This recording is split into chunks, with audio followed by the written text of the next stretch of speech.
Ujian manusia itu bertingkat-tingkat tergantung daripada imannya. Manusia pasti akan diuji oleh Allah. Cuma ujian itu bertingkat-tingkat. Tergantung kadar keimanan mereka. Disebutkan dalam hadis dari Sa'ad bin Abi Waqqas radhiyallahu an, beliau bertanya kepada Rasulullah SAW, "Wahai Rasulullah, siapakah manusia yang paling berat ujiannya?"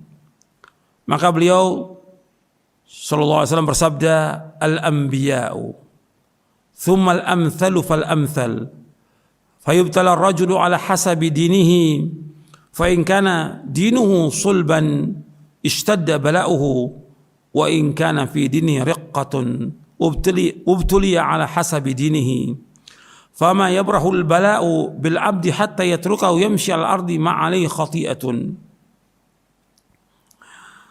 Rasulullah SAW bersabda, orang yang paling berat ujiannya adalah para nabi. Kemudian yang semisalnya dan yang semisalnya diuji seseorang sesuai dengan kadar agamanya. Kalau kuat agamanya, maka semakin keras ujiannya. Kalau lemah agamanya, maka diuji sesuai dengan kadar agamanya.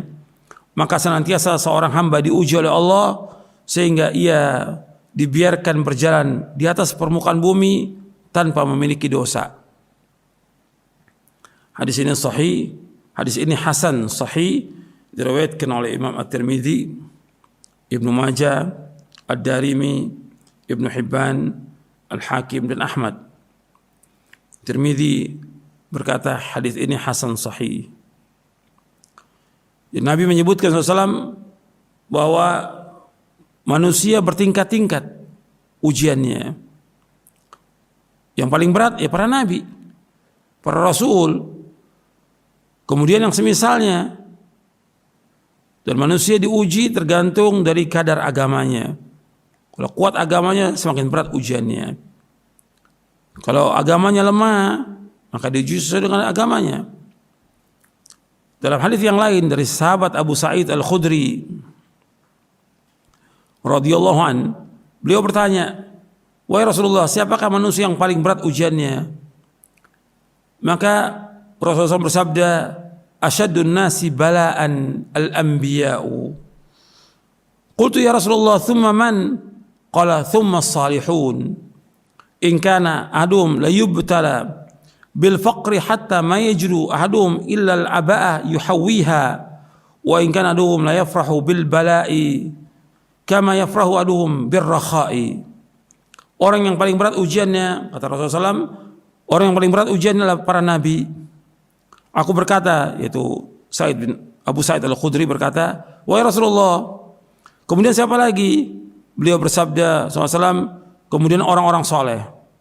Sesungguhnya seorang dari mereka, dari orang-orang soleh diuji dengan kefakiran, kemiskinan, sehingga seorang dari mereka tidak mempunyai kecuali hanya satu pakaian saja yang dapat menutupi auratnya. Cuma satu pakaian. Dan sesungguhnya seorang dari mereka sungguh bergembira dengan bala, cobaan, ujian, musibah yang menimpanya, sebagaimana seorang dari kalian bergembira di saat kalian lapang." Hadis ini sahih, diriwayatkan oleh Imam Ibnu Majah dan Hakim. Hakim berkata, hadis ini sahih menurut syarat Muslim, disetujui oleh Imam Az-Zahabi dan juga disahihkan oleh Syekh Al-Albani dalam silsilah ahadits as-sahihah.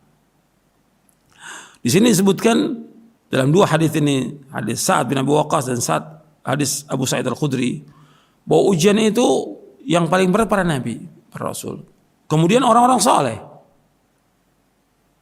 Kemudian yang lainnya. Dan ada di antara mereka, di antara orang-orang yang saleh diuji oleh Allah dengan kefakiran, kesulitan, kemiskinan, kesusahan, nggak punya yang lain, nggak punya pakaian, cuma satu yang menutup auratnya. Tapi dia nggak cerita pada orang, diadukan semua kepada Allah.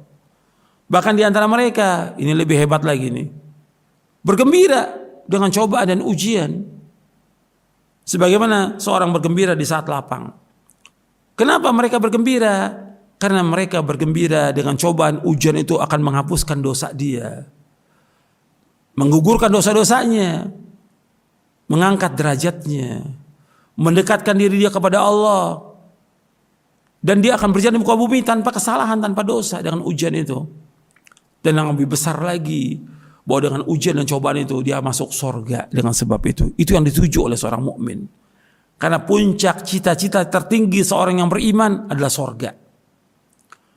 Dengan cobaan, ujian itu, dengan wabah ini, dengan kesulitan, dengan kelaparan, banyak juga yang jadi pengangguran dengan wabah ini. Banyak juga yang susah sampai kelaparan. Ya sabar. Ini ujian, ini cobaan dari Allah Ta'ala. Allah ingin tahu, ingin melihat iman kita benar atau tidak, jujur atau tidak, sabar atau tidak dengan ujian ini. Dan ujian yang Allah berikan kepada kita bukan untuk membinasakan kita, bukan. Itu ingat tuh. Cobaan ujian bukan untuk membinasakan manusia, tapi cobaan ujian agar manusia ini kembali kepada Allah Subhanahu Wa Ta'ala. Dan ganjaran, besarnya ganjaran tergantung ujian. Nabi bersabda sallallahu alaihi wasallam dari sahabat Anas radhiyallahu an. Rasulullah bersabda, "Inna 'idhamal jazaa' ma'a 'idhamil bala'. Wa inna Allah Ta'ala idza ahabba qauman ibtalahum wa man radiya falahu ridha wa man sakhita falahu sakhat." Sungguh besarnya pahala setimpal dengan besarnya cobaan dan ujian. Dan sungguh Allah Tabaraka Ta'ala mencintai satu kaum. Dan sungguh Allah Tabaraka Ta'ala apabila mencintai satu kaum, Allah menguji mereka dengan cobaan dan ujian. Barang siapa yang ridho, maka baginya keridhaan dari Allah. Sedang barang siapa yang marah, maka baginya kemarahan dari Allah Ta'ala. Hadis ini hasan, diriwayatkan oleh Imam Tirmidzi dan Ibnu Majah, dihasankan oleh Syekh Al-Albani dalam silsilah hadis as-sahihah di juz yang pertama. Di dalam hadis ini disebutkan bahwa ujian manusia bertingkat-tingkat. Tentunya ujian para nabi berbeda dengan ujian kepada kita. Ujian orang saleh berbeda juga dengan kita. Jadi ujian orang-orang terdahulu kalau kita lihat berat. Ujian orang-orang terdahulu itu lebih berat, lebih sulit. Dan bahkan banyak sekali memakan korban. Ujian berupa penyakit, kematian, kemiskinan, kelaparan, dan tantangan di medan dakwah itu lebih berat.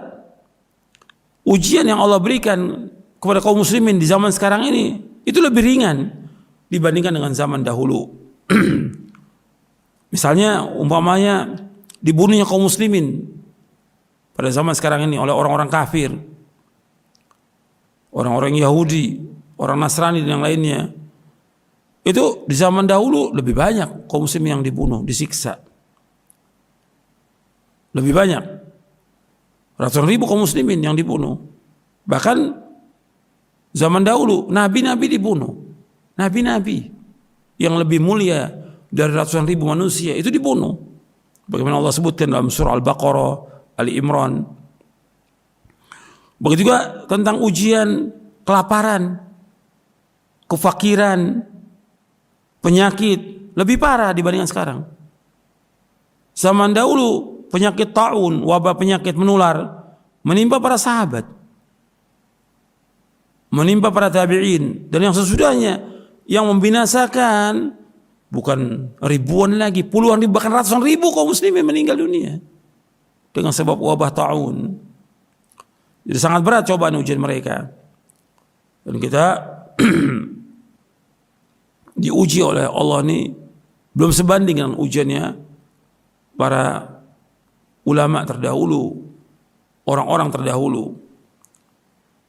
Dan kita harus mengikuti contoh teladan kita, yaitu Rasulullah sallallahu alaihi wasallam. Kita harus sabar dengan ujian ini.